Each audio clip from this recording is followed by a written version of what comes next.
Hi, how's it going everyone? Welcome to Rads. Let's talk today Nottingham Forest and the transfer window. The transfer window is now closed, thankfully, because, it was all a bit chaotic as ever. Not as chaotic as normal. Actually, a hell of a lot more considered and thought out, which it's been a long time coming. This has arguably been the best window Nottingham Forest have had for an extremely long time. Certainly the best that I can remember in terms of quality and just how we approached it.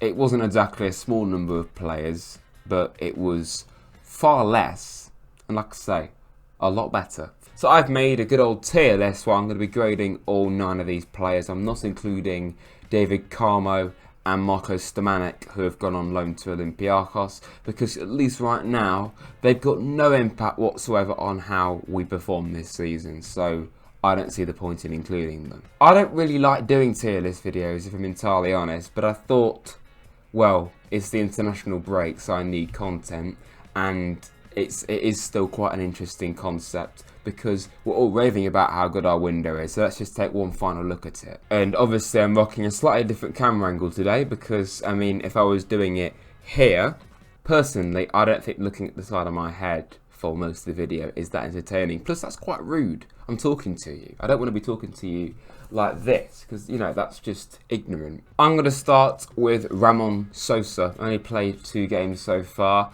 I think the definition of this signing is encouraging because he has looked very encouraging at Nottingham Forest so far. Very impressive, I thought, against Newcastle in the League Cup. He looks very good on set pieces, good delivery, and that's something we've seriously lacked for a long time, is that set piece delivery. I'm very encouraged by this one, and he looked pretty lively when he came on against Wolves as well. Should have come on earlier, really. Next up, we're going to go with the man that scored in that Newcastle game, Jota Silva. I think he looks really encouraging. Definition of that. I don't want to say very good because he's only played, well, not even a full game yet, He's played 2 sub-appearances and then like 60 minutes against Newcastle. It was a fantastic goal. Really well taken. A lot of people raving about, oh, we've not got a striker, we're getting relegated as a result of that. Listen, I've also said that we definitely need to get a striker in, but we've got options, I feel. If we can get Taiwo up and running, then that is going to help immensely. But we have also got this guy. He can play down the middle, and he proved that. Look at where he scored that goal the other day. It was literally centre of the penalty box pretty much, and just smashed it top corner.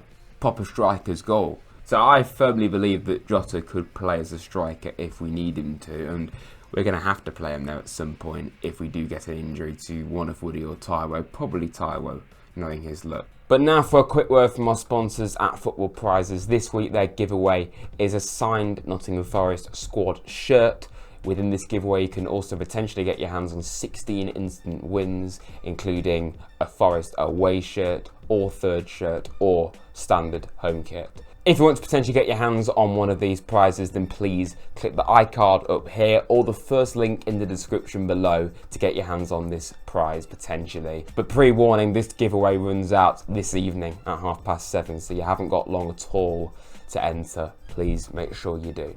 Anyway, back with the video. I'm going to go for one of the ones that I haven't played yet, but I have a very good feeling that he surely will be very good.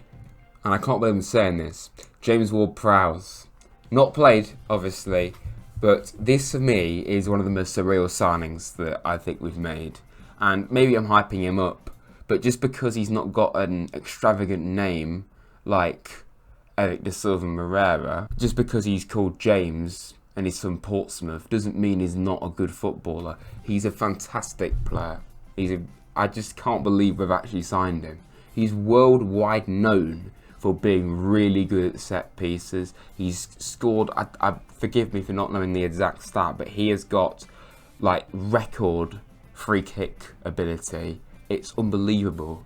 There's a 5-minute video on Sky Sports YouTube channel of him just scoring banging free kicks left, right and centre. Also his corner delivery. He scored against us at the City Ground a couple of seasons ago in that 4-3 win for us.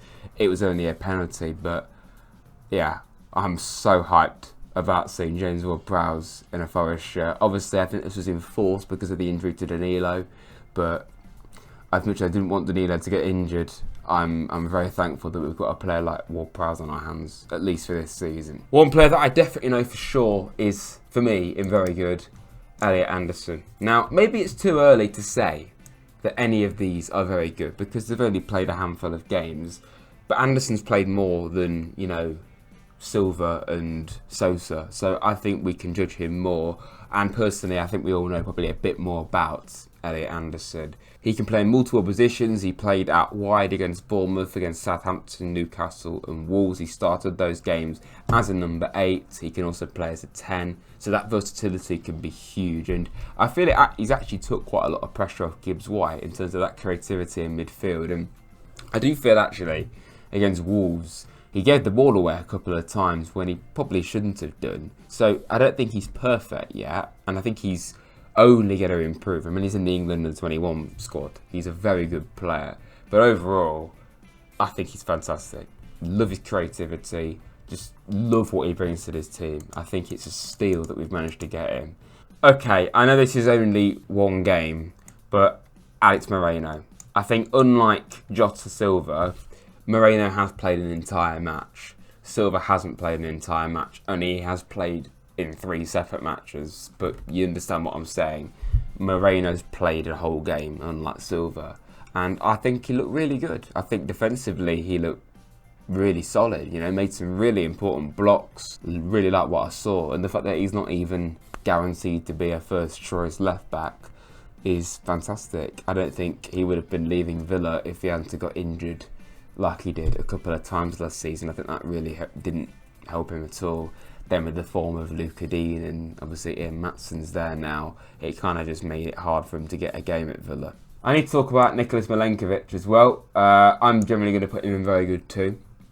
I don't want to overload that category, but I do think he looks fantastic. He looks rock solid at the back. If I didn't actually know what position Minkovich was, I would immediately say centre-back. Just everything about the way he is a player, his build as a player as well, you know, his physique, his height as well. He just looks like a proper centre-back, and believe it or not, he certainly is. He's a fantastic one. I think him, and again, it's only one game, him and Carlos Miguel, I think both of them are going to really help us when it comes to actually having a much better record when it comes to set pieces, especially Minkovich, because he's actually going to play probably every game or most games. Miguel, obviously, he's got to dislodge Matt Sells to really, you know, help us with it. But I think whenever he does play, his height alone is going to be huge for helping us actually not concede set pieces as often. But Minkovich and Miguel barely cost anything in today's market, so again, amazing business for what we did. And Moreno, of course, hasn't played a game yet. Don't really know what to expect from him. Don't really know how he's going to fit in. I did think we needed him, to be honest, because we had 4 excellent centre-backs, and I really think Balotelli included were all fantastic centre-backs, along with Willy Barley, Murillo and Minkovich. I don't really know what it means for any of those, how Moreno fits in, but if we want to play a back three at any stage, we did need somebody else. Zach Abbott, of course, I'm sure is in Nuno's thinking, but it is a bit of a risk throwing him in. If we have like 2 injuries or suspensions at centre back and we get into the habit of playing a back three, can we really trust Zach Abbott for like 10 games straight? It could help him a huge amount, but it could also really expose him and also not help him at the same time. So I think it was a bit of a risk at the same time. And the last one, we've got Eric Da Silva Moreira. Again, encouraging. I think he's only played 1 game, senior game that is, and looked really lively. I've seen some people compare him to Jed Spence, which I can kind of see where they're coming from in terms of his energy. I don't think he is the same sort of player, but I do see the comparisons as well. I didn't see this signing coming, to be honest. Like, us signing a young lad, basically, to be in the first team and play. I actually thought when we signed him, for starters, I thought he was going to be a winger. And then I thought he was going to be maybe even in the youth team initially. But no, he's seemingly going to be a right back all the time, right wing back. And he seems to be the backup to Nico Williams. So I really like the fact we're actually going to use him. And he looks more than capable against Newcastle, who are not a big 6 side, but they're one of the best of the rest at least.